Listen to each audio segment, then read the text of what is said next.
La Côte d'Ivoire d'Alassane Ouattara ou le paradis des abrutis.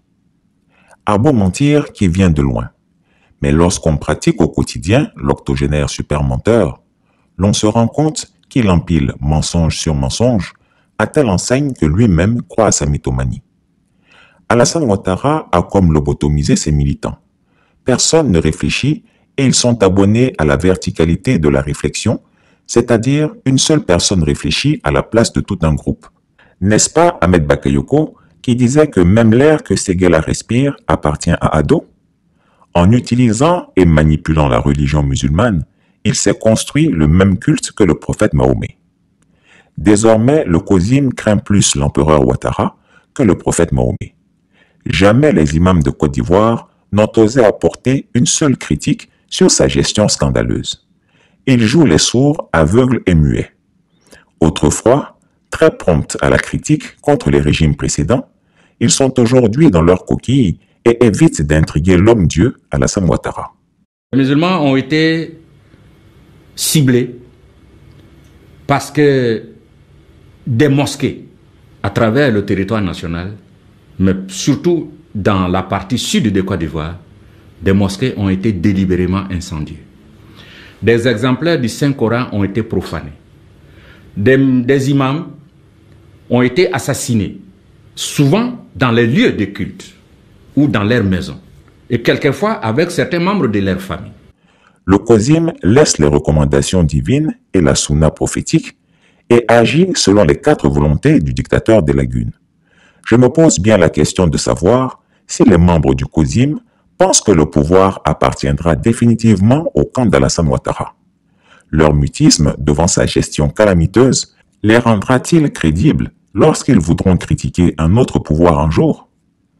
En effet, lorsqu'on se tait devant celui qui écrase le peuple ivoirien par la torture, les assassinats et la prison, qui fait des coups d'État, rébellions pour être président coûte que coûte, qui constitue un groupe de jeunes abrutis qui vivent en tribus assiégées et qui sont prêts, comme les djihadistes, à mourir idiotement pour sa cause, qui entretient les microbes pour tuer les Ivoiriens, qui met qui il veut en prison, même les imams, qui lui et son camp volent les deniers publics en toute impunité, etc.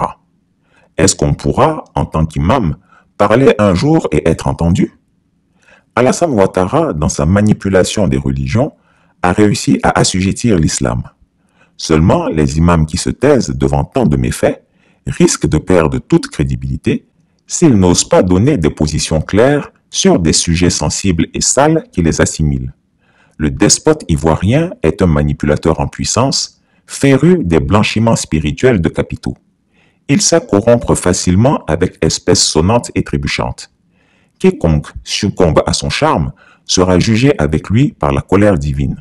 Pour que les gens comprennent, parce que souvent il y a des confusions. Détournement des fonds, publics ou privés.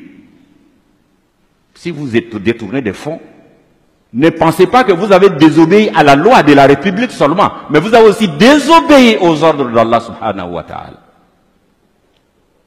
Le faux monnayage, c'est qui fabrique les faux billets et qui les injecte dans l'économie. Non seulement vous déstabilisez l'économie nationale, mais aussi vous encourez la colère d'Allah subhanahu wa ta'ala. Troisièmement, la manipulation des marchés publics et privés. Vous tous et vous toutes qui avez l'autorité de dire oui ou non pour attribuer un marché. Lorsque vous intervenez dans l'attribution pour vous attribuer injustement des parts, des pourcentages, sachez que vous avez désobéi non seulement à la loi de la République, mais vous avez aussi désobéi gravement aux enseignements d'Allah subhanahu wa ta'ala. L'abus de fonction. Vous tous qui avez des fonctions, qui avez des décisions, lorsque vous en abusez pour avoir un intérêt particulier, vous tombez dans la fraude. La richesse mal acquise constitue une barrière devant l'acceptation de vos œuvres que vous allez faire avec l'argent mal acquis. Vous prenez votre argent mal acquis, votre richesse, notre argent volé, vous allez à la Mecque, Dieu dit, je ne t'ai pas appelé, je ne t'accueille pas. Parce que l'argent que tu as pris pour venir n'est pas pour toi. Vous prenez l'argent sale, l'argent mal acquis, pour faire des sacrifices, en tentant ainsi un blanchiment spirituel de l'argent mal acquis. Oui, parce qu'il pense que quand il va voler 1 milliard, il va prendre 1 milliard et dire, bon, je vais construire des mosquées, je vais faire partie des gens à la Mecque, ils vont aller prier pour moi et puis c'est fini. La religion musulmane n'est pas ça. Il n'y a pas de blanchiment d'argent spirituel.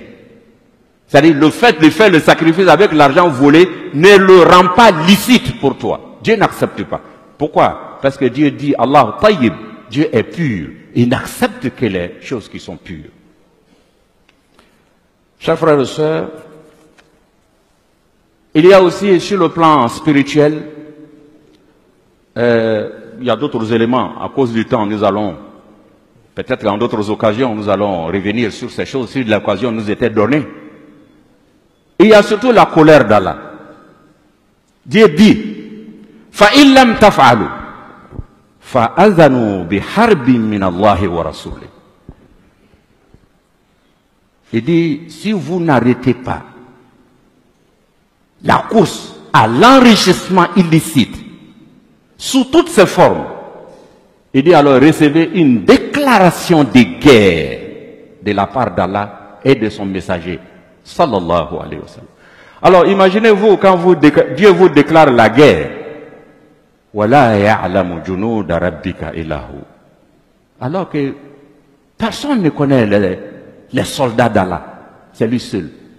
Ça peut être une maladie, ça peut être des inondations, ça peut être des incendies, ça peut être le fait même que les cœurs de vos citoyens ne sont plus ensemble. Donc c'est une menace grave. Chris Yapi ne ment pas. Retrouvez Chris Yapi sur ses 2 chaînes YouTube, sa chaîne Dailymotion, Instagram et VK.